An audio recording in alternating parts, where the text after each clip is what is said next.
Karena itu sebenarnya penyamaan Al-Quran dengan fakta ini itu sangat tidak cocok, Pak. Supaya Pak tahu bahwa sebenarnya ada dokumen yang lebih cocok dengan Al-Quran Bapak itu. Ya, itu adalah sejumlah tulisan dalam koleksi Naqd Hammadi oleh seorang dan juga pemahaman seorang namanya Basilides yang itu dianggap sebagai dokumen gnostik dan dongeng-dongeng yang muncul dalam gnostik, dan itulah yang mirip dengan Al-Quran Bapak, bukan Injil Yohanes.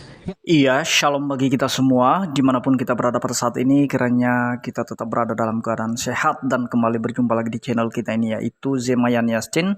Terima kasih buat teman-teman semua dan juga para sahabat yang sudah mendukung perkembangan channel ini dengan setia. Dan kiranya kita tetap menggunakannya untuk menjadi berkat bagi semua orang.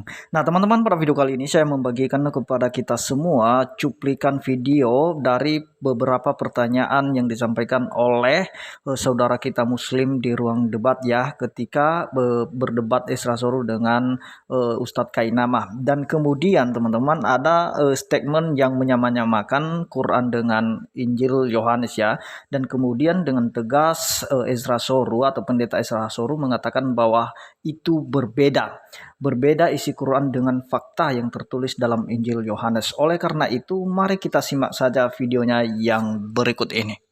Baik, assalamualaikum warahmatullahi wabarakatuh. Sampai percaya cerita mau? Gak percaya ya? Soalnya di Injil gak ada, ngarang bebas. An-Nisa 157 Yesus diserupakan itu ada di Injil. Buktinya mana? Saya tanya Bapak Esra Soru, waktu Yesus bangkit ketemu ibunya, kenal apa enggak? Ibunya kenal apa enggak? Dijawab ya atau tidak saja, nggak usah panjang-panjang. Yang mana yang Bapak maksudkan dengan ibunya? Ibunya di taman, ada orang dipikir itu tukang taman, padahal itu Yesus. Ibunya nggak kenal. Nah, Bapak salah, Pak. Itu bukan ibunya. Bapak baca Alkitab kurang bagus itu. Ibunya, Pak. Bapak salah, Bapak baca ulang lah. Kemudian murid-muridnya berjalan, muridnya nggak kenal, Pak. Coba buka di Yohanes berapa, Pak? Coba buka, Pak. Dipanggil ibu itu, Pak. Sampai kok ngomong gak ibu itu. 1 menit lagi. Pertanyaannya dulu, Pak. Ya. An-Nisa 157 itu terbukti di Injil ada, Pak. Oke. Buka dulu Injilnya.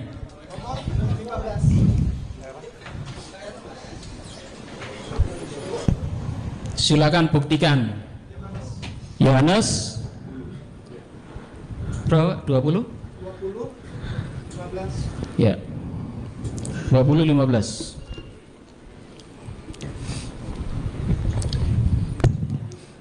Yang di taman itu. Itu tadi, Ya. tadi itu. Ya. Tadi. Ibu, Naik. mengapa engkau menangis? Coba diturunkan sedikit. Nah, itu ayat 13. Ayat 13. Tuanku telah diambil orang. Kemudian ada orang di situ dipikir tukang taman. Ibunya nggak kenal, wajahnya nggak kenal, suaranya nggak kenal. Baik, Pak, untuk waktunya sudah habis. Apa pertanyaannya? Bahkan murid-muridnya saat berjalan, muridnya nggak kenal. Berarti An-Nisa 157 terbukti. Terima kasih. Wassalamualaikum warahmatullahi wabarakatuh. Pertama-tama, ya. Mohon tenang kembali para audiensnya. Nah, ini yang menunjukkan Bapak baca Alkitab saja nggak beres itu. Hanya karena di situ ada nama Maria, lalu kata ibu, lalu Bapak langsung mengartikan itu adalah ibu dalam pengertian mamanya sendiri. Ya, coba lihat ke ayat 1 itu siapa di situ, itu pasti Maria, tapi Maria siapa? Geser ke ayat 1.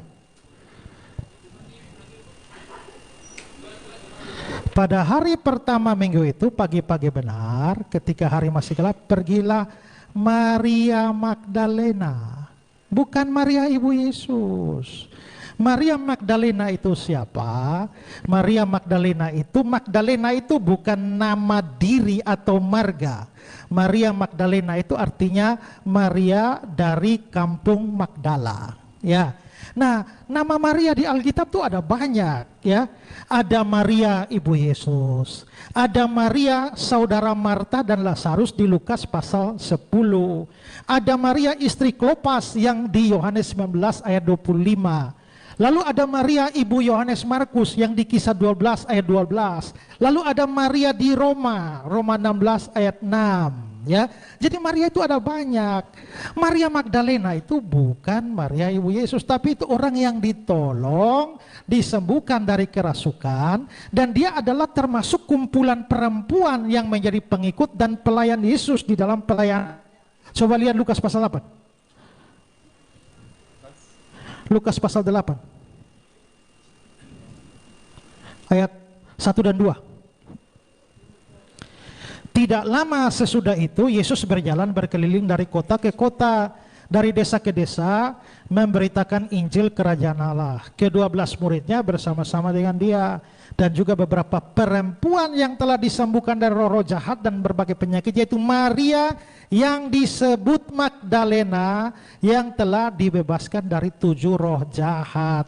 Kalau Maria Magdalena ini mamanya Yesus, kapan mamanya Yesus kerasukan 7 roh jahat? Jadi ini bukan problem pada saya, ini problem saudara baca Alkitab tidak jelas itu. Nah, sekarang ke Yohanes pasal 20 lagi. Tadi ya, yang dipersoalkan tadi. Ayat berapa tadi beliau persoalkan itu?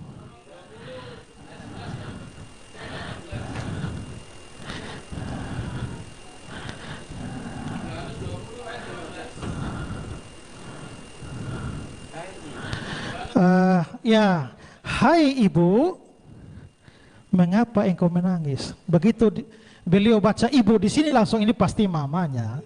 Salah.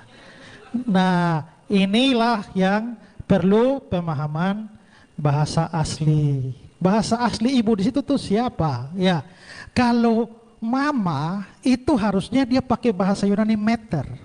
Dari meter itu jadi mother, bahasa Inggris. Tapi kalau saudara lihat bahasa aslinya di situ tidak memakai meter, tapi memakai gunai. Ya, Pak tidak punya hak bicara. Sekarang saya. Ya. Nah, jadi. Maaf Pak, biarkan narasumbernya menjawab ya, saja. Jadi di situ kita bisa lihat bahwa yang disebut itu sebenarnya gunai itu bukan ibu, bukan mama. Sekarang coba, itu artinya guna itu artinya perempuan. Sekarang lihat ayat 15 terjemahan lama lah. Terjemahan lama.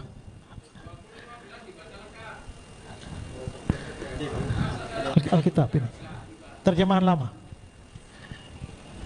Persis di bawah nih. Ya.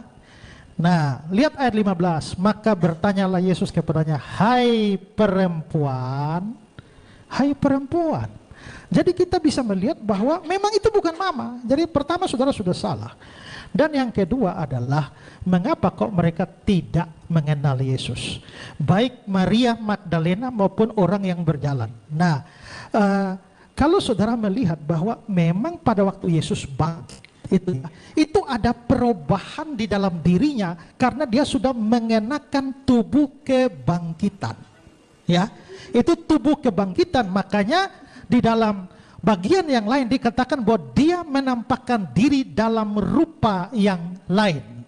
Karena itu memang ada pemuliaan lebih lanjut. Yesus itu dia mengenakan tubuh manusia, darah dan daging. Tapi pada waktu dia dibangkitkan, sekarang coba lihat Pak, Filipi pasal 3. Filipi pasal 3 ayat yang ke-21. Ayat 20-21. Filipi 3, 20-21. Ya. 20-21. Tetapi tanah air kita ada di surga, dan dari sana kita juga menantikan juru selamat, yaitu Tuhan Yesus Kristus, yang akan mengubahkan rupa tubuh kita yang hina ini menjadi serupa dengan tubuhnya yang mulia. Jadi memang ada perubahan atau pemulihan lebih lanjut kepada tubuh Yesus setelah bangkit. Karena itu kalau dia sedikit untuk sementara waktu tidak dikenali, itu hal yang wajar. Tapi poinnya tetap ada. Karena apa? Karena Bapak boleh pertanyakan, kok kenapa Maria Magdalena tidak mengenal? Tapi coba baca cerita sebelumnya dan sesudahnya. Bukankah itu tetap berbicara soal kematian dan kebangkitan? Karena itu sebenarnya penyamaan Al-Quran dengan fakta ini itu sangat tidak cocok, Pak. Supaya Pak tahu bahwa sebenarnya ada dokumen yang lebih cocok dengan Al-Quran Bapak itu. Ya, itu adalah sejumlah tulisan dalam koleksi Naqsh Hammadi oleh seorang dan juga pemahaman seorang namanya Basilides yang itu dianggap sebagai dokumen gnostik dan dongeng-dongeng yang muncul dalam gnostik, dan itulah yang mirip dengan Al-Quran Bapak, bukan Injil Yohanes. Ya, selesai, pas. Jadi itu dia videonya teman-teman ya. Kita sudah mendengarkan apa yang menjadi jawaban dari Pendeta Ezra Soru terkait tuduhan dari seorang Edi Suprianto tadi, yang dimana dia mengatakan bahwa Ezra Soru itu mengarang bebas. Nah, ketika dia memberikan pertanyaan dan tuduhannya teman-teman, dan setelah itu Pendeta Ezra Soru menjawab, dan itulah yang membuat mereka malu teman-teman ya. Karena memang Pendeta Ezra Soru dalam diskusi itu membuktikan bahwa apa yang disampaikan oleh Injil Yohanes itu sebenarnya bukanlah ibu kandung Yesus atau mama kandung Yesus, yang melainkan itu Maria dari Magdala. Nah, teman-teman, inilah cara mereka ketika mereka tidak mengerti dan tidak membaca isi Alkitab dengan benar, yang terjadi adalah kekeliruan. Nah, karena mereka anggap selama ini Maria Magdalena itu ya ibu kandung Yesus, ternyata dia tidak membaca keseluruhan, dan apalagi dia menyamakan apa yang menjadi isi Alkitab dengan isi kitab sucinya. Nah, teman-teman, apa yang disampaikan oleh Pendeta Ezra Soru bahwa ketika Yesus bangkit dari antara orang mati dan dia menampakkan diri kepada muridnya dan bahkan kepada banyak perempuan, pada saat itu ada Maria Magdalena dan perempuan lainnya dan juga ada murid-muridnya. Dan memang waktu itu ketika dia menampakkan diri, murid-muridnya pun banyak yang tidak mengenal dia, seperti yang terjadi di dalam Lukas 24 kalau kita mulai baca dari ayat 36 nanti. Di situ dikatakan, dan sementara mereka bercakap-cakap tentang hal-hal itu, Yesus tiba-tiba berdiri di tengah-tengah mereka dan berkata kepada mereka, "Damai sejahtera bagi kamu." Mereka terkejut dan takut dan menyangka bahwa mereka melihat hantu. Nah, mereka tidak mengenal Yesus, teman-teman ya. Mereka tidak menandai rupanya. Di ayat 38, akan tetapi ia berkata kepada mereka, "Mengapa kamu terkejut dan apa sebabnya timbul keraguan-raguan dalam hati kamu?" Ayat 39, "Lihatlah tanganku dan kakiku, aku sendirilah ini, rabalah aku dan lihatlah aku. Karena hantu tidak ada daging dan tulangnya seperti yang kamu lihat ada padaku." Nah, teman-teman, di situ sebenarnya Yesus menampakkan diri, dan kita melihat nanti di ayat 45, di Lukas 24 ayat 45, di situ dikatakan, lalu ia membuka pikiran mereka sehingga mereka mengerti kitab suci, bahwa Yesus pernah mengatakan bahwa anak manusia mati dan bangkit pada hari yang ketiga. Terima kasih.